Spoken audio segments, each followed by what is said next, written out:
Are you either a homemaker or a working professional? And to add the cherry on the top, do you have kids at home as well? Do you find yourself juggling with work all the time and feeling anxious and overwhelmed with everything that's happening around you? Well, I'm in the same place as you, and I'm here to share a couple of time management tips that I have which helps me keep sane. So stay tuned. Hey guys, my name is Rubab Dutt Sharma. I am a working professional. I have a 9 to 5 job, and alongside that I also have two kids at home. One is aged 5 and one is aged 1. So I'm sure you can guess by that. If you would like to know more about me or this channel, look out for the introduction video above. Otherwise, let's get right into today's topic. So the topic for today is time management tips. So here are the 5 tips that I recommend, which are obviously tried and tested. Tip number 1 being plan out your day and week. All right, simple. So hear me out. Either on Monday mornings or on Sunday late evenings, make it a habit consistently. You got to do this consistently. Make it a habit to make a to-do list of the items that you want to accomplish in that particular week on a daily basis. Like what is it that you want to do on a Monday, Tuesday, Wednesday, Thursday, Friday. Saturday, Sunday, I don't bother about Saturday, Sunday. I just keep it free. But for those 5 days, make sure you are planning out what you need to accomplish. And since we are all juggling between a lot of things, it's not just about work commitments, it's also about personal commitments. So just to give you an example, my to-do list, it looks like read emails, respond to emails, read and respond to Slack messages, create this document, review this document, and that is about work. My to-do list also contains things like pay the bill, or set your out of office reminder, or make Radhan do his homework. If there's some event that's there on Wednesday as an example, so I'll note it down for Tuesday so that I do not forget it. Or things like call the plumber. The point is that we got to keep our to-do list as detailed as possible so that we are not missing out on something. And the reason we want to do it on a weekly basis is because we want to have a full view of the week on what are the things that we want to do for the entire week, and we are not missing out on anything major. So this is something that has really helped me. At this point of time, I'm just using a pen and paper to create my to-do list, and importantly, it's like a living document. So I make sure that my that to-do list is placed where it's easily accessible to me throughout the day. It's not like I've planned on a Monday morning and then I'm not going to change anything, add or delete anything. Obviously that's not a realistic scenario. So I make sure it's placed at a place wherein I can easily access it and change whatever I want to change in that to-do list. So definitely that is what I would highly recommend as well. So very recently I started using a tool called Asana. It's only been I think a couple of weeks. I'm pretty new to it. I don't have any feedback for it yet. So whenever I reach a stage wherein I like it or dislike it, I'll definitely let you know. But at this point, pen and paper is the most reliable source that I have. So would highly recommend doing that. And just another last thing to mention in this particular tip is that I'm going to be sharing a planner template with you towards the end of the video, which you can download as a PDF and keep it with you, modify it as per your needs, etc. So since as I said earlier as well, we are doing a lot of things, we are juggling between a lot of things. It's not only about work commitments. So that planner has been curated considering all the different things that I am currently doing. Obviously feel free to modify it based on your requirements, but I think that's going to be a really helpful resource for you as well. Alright, so the tip number 2 that I have for you is time box your tasks. So what I mean by that is, I think it's better explained with an example. So as I said, maybe we have a task called pay electricity bill. So you realized while you're paying the bill that the website is not working, or there are some glitches or whatever. Due to some reason you're not able to accomplish that task. So in that case, what you should ideally do is spend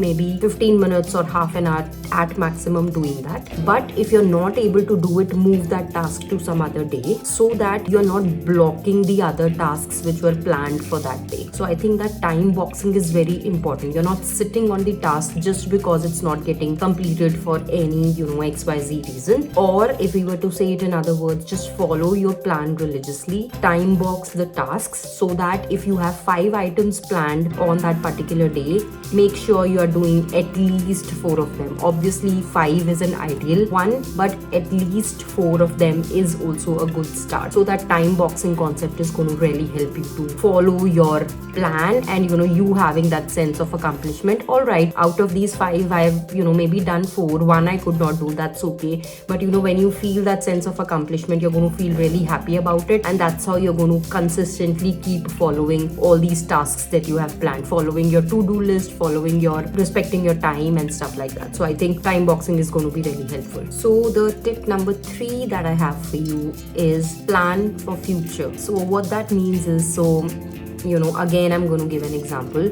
So take a task like maybe getting a project work done for your child. So for that project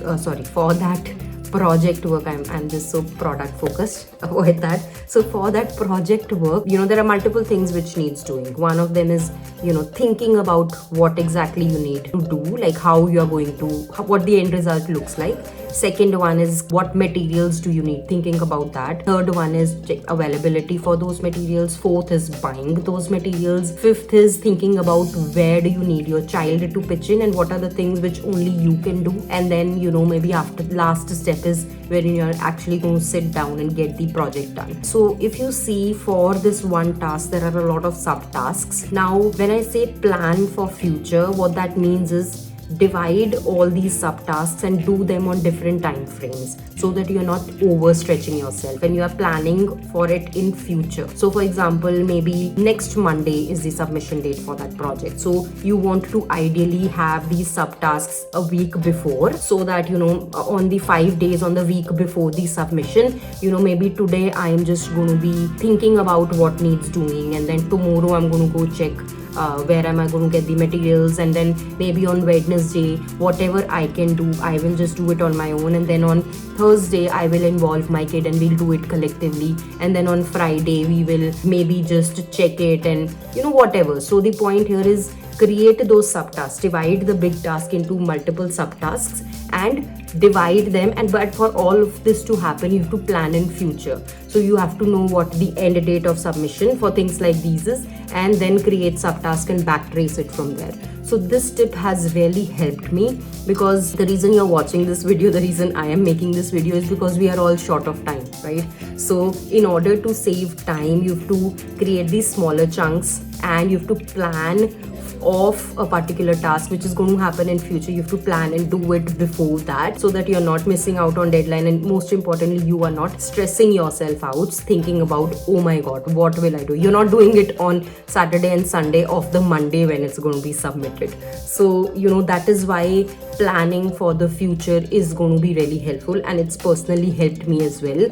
So I have done a separate video, I'll share the link here as well, wherein I've spoken about how I use this technique of dividing the task into think time and execution time, and then I get the things done. So in the think time is when I'm actually thinking how I'm going to be doing it. I'm not actually sitting on my laptop, or I'm not sitting and doing the project. I'm actually maybe while cooking or maybe while walking or whatever. Whenever I'm doing all these monotonous tasks, that's when I'm thinking about how will I get this project work done. And then when I'm actually sitting and executing, or in other words doing the project, I'm spending significantly lesser time because I've already thought about the major things that needs doing. So I'll share a link to that video as well. So this technique has really helped me, and I'm sure it's going to really help you as well. So planning for the future is the third tip that I have for you. Now, if you've stayed so far, do not forget to hit like and subscribe, because it's really going to help me and my channel grow. And obviously, needless to say, if there's anything at this stage you think I've missed, or there's something specific to your particular need, definitely do let me know via comments, and I'm happy to respond to them, maybe create a specific video just for that if it's the need of majority. So let's keep this communication channel open, and I think it's going to be a great community altogether. Alright, so moving on, the tip number 4 that I have for you is know what to invest in. So what do I mean by that is, so again, we are discussing this because we have a lot of things to do in a limited amount of time. When I say know what to invest in, I mean is know what are the tasks which you can outsource and which you cannot. Like, there are obviously certain things which only you can do. For example, this video I cannot outsource this because I have to talk. This is something that I cannot outsource. Whereas things like maybe video editing or maybe creating the shorter videos out of a one big video, these things probably can be outsourced. So think about things which you can outsource, because that's going to help you really save the time which you can otherwise use for something else which only you can do. So think about things which maybe you're not too good at, or things which are a time waste, if I make also. So for example, doing the household chores, maybe that is something you could definitely outsource, because the time that you are going to spend doing the household chores yourself is probably worth spending an effort or money on, so that you can outsource this outside. In my earlier example, I said video editing is probably something that I can outsource. So think about things which you can outsource, which will effectively save time for you. Now, you're not saving time to watch movies or use social media for for pleasure. We are not talking about that. Use that time most effectively. So if you're outsourcing, make sure that you're using that time effectively to learn something new and build something for yourself. So I've done a video before wherein I've spoken about what a woman should possess. I think a couple of things in there are generic, which also apply to men as well. So I think that's also going to be a helpful resource. But I think it's important to know what are the things that you should invest in, and invest in them so that time is something that you get back to do something that you want to really do. So I think that's going to be very helpful. Now, if at this stage some of you might say you don't have maybe resources or money to spend on outsourcing, so I think you got to think about things you are currently spending on. Maybe you are eating out, right? Outside eating is not an easy affair. I'm sure many of you who are doing that can relate to it. Or maybe you are paying for Netflix subscriptions, or whatever. So just check out what your routines are and think about things that you are currently spending money on, which you could probably do without as well, and think about using that money to outsource the work which could be done by someone else, or is going to effectively save time for you, which is what you can utilize to do something productive for yourself. So I think that's really important. This is where most of the people lack, wherein they want to do everything themselves. I think don't do that. Make time for yourself. Everybody's got 24 hours.